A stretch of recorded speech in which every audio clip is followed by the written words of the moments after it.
I think it's an opportunity. Why are you here in London at the moment?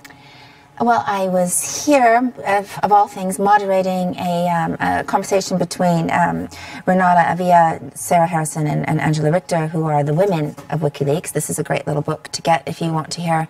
You know, Julian is surrounded by women, really smart, intelligent, great women who really run this organization. And I think it goes against the narrative people want to believe, because people want to think it's misogynistic kind of WikiLeaks. It's not true. You went to see Julian Assange at the Ecuadorian embassy yesterday. How was he? He's in good form. He's, you know, it's a testament to the human spirit. You know, the UN ruling is really important to look at, that he is held under terrible conditions, and it's inhumane and cruel, and he should not be there. He has Ecuadorian nationality now, so is he planning to leave the embassy anytime soon? Did you speak to him about that? Oh, wouldn't that be great? But it's impossible for him to leave under any safe circumstances with the extradition pending in the UK, or, you know, we just don't know, so it's not safe for him to leave. Did you talk about that yesterday? Yes, we talk about everything. I always make sure he's okay, make sure he's exercising, make sure he's eating well. He doesn't get any sunlight, you know, so it's a very unhealthy situation for him, but he is determined and relentless and in good spirits, and what he is doing is very, very important, and we need to know, we need to have true information. He's a controversial figure.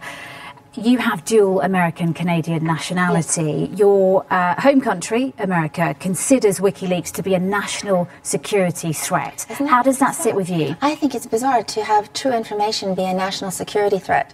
Is bizarre, and to be considered radical for exposing truths, and just truths in full. Have you tried to use your position to speak to anybody in the American government, such as the Attorney General, Jeff Sessions, about his situation? I haven't been able to get to him, but yes, he has been.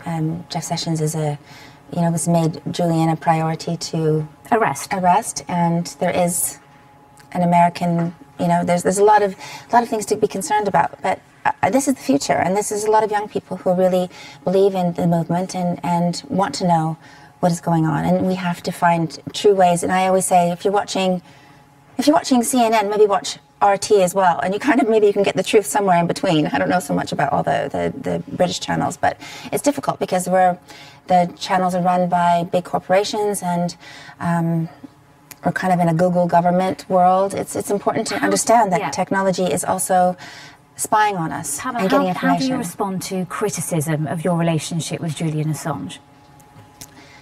I'd rather be a friend to Julian than anybody. I think he's so full of information, has such an incredible perspective, and is a genius, and is trying to help humanity. And I think that the ultimate goal is to stop these senseless wars.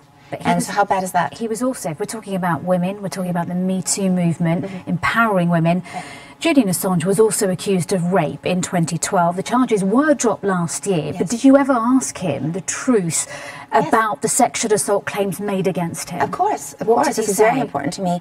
And it was, you know, that's the best way to discredit somebody is to call them a rapist or a pedophile. How do you get over that, even if it's untrue? So I think this was a setup. This was not something that was true. But look, this was a man being investigated over rape. Yes, the investigation was dropped, but is that unquestioning support compatible with your support, for example, for the Me Too movement? Well, I think if you look at the UN ruling, you can read the details, the embarrassing details of the sexual experiences, and they were very, very nothing. It was nothing. Nothing went wrong. It was an idea to discredit him, to extradite him to the States. Did you ever ask yourself, what if I'm wrong? I know I'm not wrong. I know I'm not wrong about this. I know him well enough, and I also know... You weren't there, we weren't there, I wasn't there. Yes, but I've read the details of even the case, and if you look at even the... how the UK is treating this, and how they've not allowed all this information to come into the public. It's very sordid and bizarre. And as a man and as a mother of two young boys, if my sons were in this situation, I'd feel the same way. Holding the opinions that you do, how do you feel about travelling in the United States, going back home? Where are you living at the moment? I live in France. and I love living in the south of France. I always wanted to at this point in my life, so I'm very lucky to be there.